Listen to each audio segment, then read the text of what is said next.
किशोरी जी बैठी और ठाकुर जी से निवेदन कर रही है कि मुझको अपनी वंशी दे दो, मैं नेक बजाऊंगी आपको। ठाकुर जी ने वंशी दे दी और किशोरी जी वंशी बजाती जा रही हैं और थोड़ी देर वंशी बजावे के बाद अब कह रही हैं ऐसे आनंद ना आ रहा हो।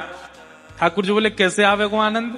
बोले मैं ये लहंगा पहन के चुनरी पहन के वंशी बजाती अच्छी ना लग रही, मैं भी पीताम्बरी तुम्हारी पहन लूंगी तब। ठाकुर जी बोले तो मैं क्या पहनूंगा? बोले मैं तुम्हारी पीताम्बरी पहनूंगी, तुम मेरे लहंगा पहन लो। आहा, प्रिया जी ठाकुर जी से वंशी मांग रहे हैं और वंशी बजावे के बाद फिर निवेदन कर रही हैं कि आप अपने आभूषण और वस्त्र मोको दे दो, मैं इनको धारण करूंगी और आप मेरे वस्त्र भूषण धारण कर लो। मेरी बिंदी आप अपने माथे पे लगाओ और अपना मुकुट उतार के मोह दे दो, मैं अपने सिर पे धारण करूंगी। आहा, अब किशोरी जी जब हट कर लें तो फिर ठाकुर जी पे और कोई ऑप्शन बचता नहीं है। ठाकुर जी गए अपनी पीताम्बरी उतार करके दिया, लो पहन लो। श्री जी ने ठाकुर जी की पीताम्बर पहन ली, नीचे धोती पहन ली और अपने सब वस्त्र उतार के ठाकुर जी को दे दिए, लो तुम पहन लो। ठाकुर जी सुंदर लहंगा पहन के, चुनरी ओढ़ करके, बिंदी पहन के, और यहाँ किशोरी जी मुकुट पहन के पीताम्बरी पहन करके वंशी बजाती घूम रही हैं। थोड़ी देर बाद किशोरी जी के मन में एक और बात आई। ठाकुर जी बोले अब कहा करना है? बोले मेरी बात सुनो। बोले क्या? तुम दधी बेचन जाओ वृंदावन। मटकी रख दी ठाकुर जी के सिर पे और बोले अब तुम दही बेचवे जाओ। अरे मैं दही बेचवे जाऊंगा? बोले हाँ, और सुनो दही बेच के जो मिले ना सोने के सिक्का या जो भी रत्न लाके मोह दियो, जाओ मेरी आज्ञा, जाओ दही बेचवे जाओ। ठाकुर जी बोले मैं तो चलो जाऊंगा, आप कहा करोगी?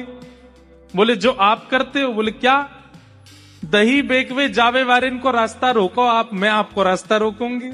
तुम जब माखन बेचवे जाओगे रास्ता में मैं तुम्हारा रूप धारण करके आऊंगी, तुम ते माखन छीन के सब ग्वालन में लुटा दूंगी, तुम मांगते रहोगे कुछ ना मिलेगा।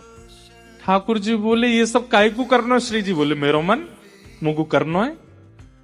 और फिर पता कहा होगा श्याम सुंदर? बोले कहा फिर तुम खाली हाथ जब वापस आओगे निकुंज में और मैं कहूंगी दही बेच के आए हो, कितना मिलो मुझको दो, और फिर तुम जब खाली जेब दोगे मैं और ज्यादा मान करके बैठूंगी फिर तुमसे। ठाकुर जी बोले वाह, चट्ट भी मेरी पट्टी भी मेरी, हर जगह ते मान तुम्हें ही करना है, हर जगह ते सुख तुम्हें ही लेना है। ऐसे श्री जी करती है। ठाकुर जी बोले श्री जी एक मेरी बात सुनो। बोले कहा? आपने मुकुट पहन लियो है, पीताम्बरी पहन ली है, वंशी हाथ में ले ली है, अब आप श्याम सुंदर हो और मैंने चुनरी ओढ़ी है, मैंने लहंगा पहनो है, मैं मटकी सिर पर धरी, मतलब मैं किशोरी हूं। आप ये बात मानती हो कि नहीं? तो किशोरी जी बोली हाँ मैं मानती हूं। बोले देख लो फिर बाद में पलटी हो मत, आप मान गई हो ना कि आप श्याम सुंदर हो, क्योंकि आप रास्ता रोकोगी, माखन लूटोगी, सब काम करोगी तो आप श्याम सुंदर हो। किशोरी जी बोली हाँ मैं श्याम सुंदर हूं और मैं ये सब श्रृंगार पहन के मटकी बेच मक्खन लेके जा रहा हूं तो मैं किशोरी हूं। बोले हाँ आप किशोरी हो। जब सब भावन में आप श्याम सुंदर बन रहे हो तो मैं सब भावन में किशोरी क्यों नहीं बनूं? किशोरी जी बोली मतलब? बोले किशोरी जी मतलब सर्वांगीण भाव से जब मैं किशोरी हूं तो किशोरी ही मान करती हैं, तो मान भी मैं करूंगा, आप नहीं करोगी। मैं मान करूंगा, आप क्यों करोगी? इतने में किशोरी जी मुकुट उतारने लगे। नहीं नहीं नहीं अब नहीं उतरेगा, पहन के रखो इसको, अब पीताम्बरी पहन के रखो, मुकुट पहन के रखो, सब चीज धारण करके रखो, अब मैं मान करके बैठूंगा। किशोरी जी कह रही मुंह तो गलती है गई, मुंह दे दो वापस, मैं नहीं मना पाऊंगी आपको। ठाकुर जी कैसे नहीं मनाओगी? मनाना तो पड़ेगा। जब सर्वांगीण भाव से आप किशोरी, मैं किशोरी, आप ठाकुर जी, तो फिर ये भी तो पता चला कि आपको मनावे में कितने पसीना निकले हैं। मैं मान करके बैठू। तब अंत में श्री जी मान गई इस बात को भी। ठाकुर जी बैठ गए और जैसे किशोरी जी मुंह फेर के मान करके बैठ जाती हैं, ऐसे ही ठाकुर जी मान करके बैठ गए और मन में ये विचार करके बैठे कि आज मैं मानूंगा ही नहीं, आज मैं इनसे रीझूंगा ही नहीं, ये चाहे जो कर ले मैं अपना मान नहीं छोड़ूंगा आज। किशोरी जी बोली ऐसा कहा करूं कि ज्यादा प्रयास ही ना करना पड़े, एक बार में ये रीझ जाए। तो किशोरी जी क्या कर रही हैं? वो कर रही हैं जो ठाकुर जी सह ही नहीं सकते। क्या? किशोरी जी के रूप में ठाकुर जी मान करके जैसे ही बैठे तो किशोरी जी ना तो नृत्य कर रही है ना कुछ बना के, सीधे चरण पकड़े हैं और चरण दबा के अरे श्यामाजू मान जाओ। जैसे ही किशोरी जी ने चरण पकड़े ठाकुर जी घबरा गए, घबरा करके तुरंत उठ करके बैठ, अरे नहीं नहीं नहीं श्यामाजू जी कहा कर रही हो, अरे तुम मान कर रहे हो, भूल क्यों गए, ना मोह मान ना करनो। हे श्यामाजू यही में भलाई है कि आप तो राधिका बन के ही रहो और मैं ही श्याम सुंदर हूं, मेरे अधिकार है आपको मनानो, मैं मान नहीं करूंगा आपसे। आज ललिता विशाखा ने एक लीला करी, एक सी पोशाक, एक से कुंडल, एक सी नथबेसर, एक से गले के हार, एक से सिर को टीका, बाजूबंद जो भी होते हैं, एक जैसा श्रृंगार। किशोरी जी बोली आज कहाँ कौतुक करो, बोले आप तो चुप रहो, बिल्कुल आज एक जैसा श्रृंगार होगा, एक जैसी माला, एक जैसे कुंडल, एक जैसे काजल, एक जैसी लालिमा, एक जैसो सब कछु। और आज श्याम सुंदर कुंज में आएंगे तब हम उनसे पूछेंगे बताओ हम में से राधा रानी कौन है। किशोरी बोली अरे ऐसे मत करो, बेचारे बड़े भोले हैं, एक से सब देखेंगे पहचान नहीं पाएंगे, और नहीं पहचान पाएंगे तो मुंह को कष्ट होएगा।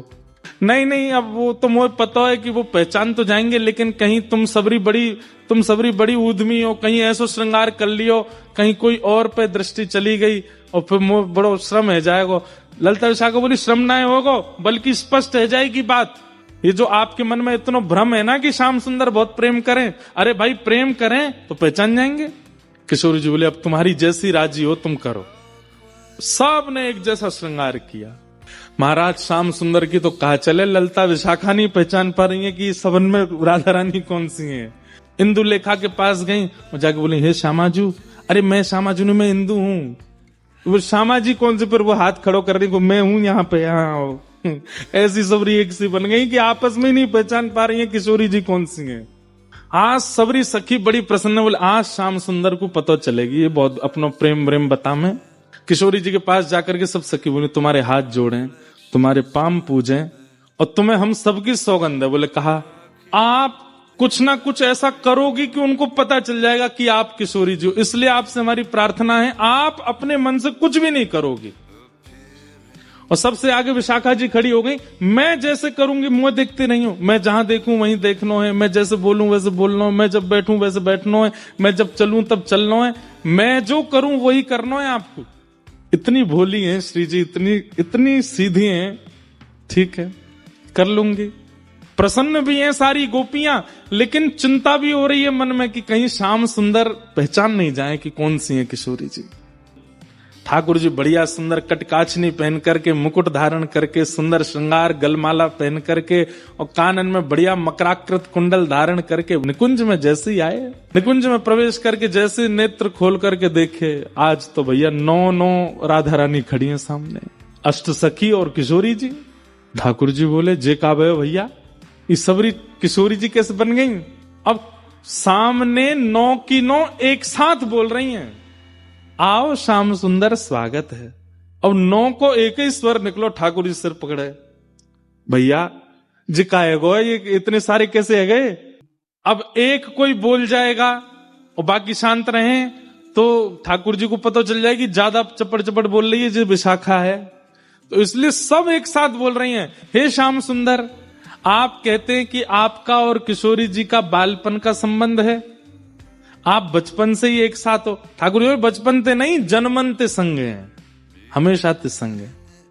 तो बोलो ठीक है, अपने आप उंगली रख करके बताओ हम में से किशोरी कौन सी है, हम में से राधा रानी कौन सी है। ठाकुर जी पहले तो देखते रहे, एक एक के पास जाकर के देखें, एक जैसा स्वरूप, एक जैसा स्वभाव, एक जैसी आंख, एक और महाराज कहां तक कहें पलक भी एक संगी झपका रही है सबरी।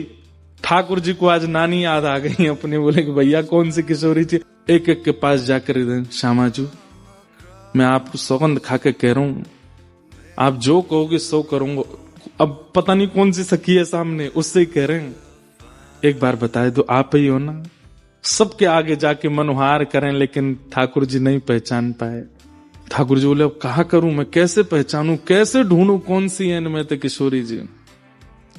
तभी ठाकुर जी बोले भैया सब सखीन के रूप एक से है सकें, आंख 100 ऐसा के, श्रृंगार 100 ऐसा के, वस्त्र 100 ऐसा के, पर स्वभाव किशोरी जी जैसो कोई को ना ऐसा के। और बोले स्वभाव के लिए तो फिर मोकू कछुने चतुर काम करनो पड़ेगो। ठाकुर जी बोले मैंने पहचान नहीं।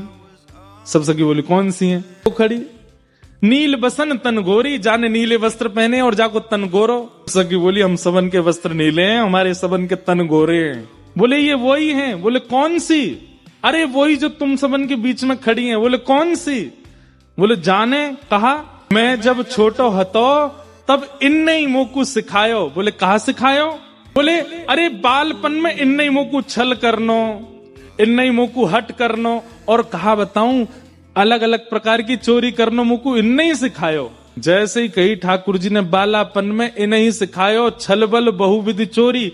इतने में ही किशोरी जी सामने आके मैंने कब सिखायो तुमको? ठाकुर जी बोले ये रही हमारी श्यामा जू। ललता विशाखा बोले हे किशोरी जू जी कहा कियो? किशोरी जी घबरा गई, अरे अरे मुझे गलती है गई। बोले गलती का है गई? आपने तो 2 मिनट में आके कह दी कि मैं हूं किशोरी।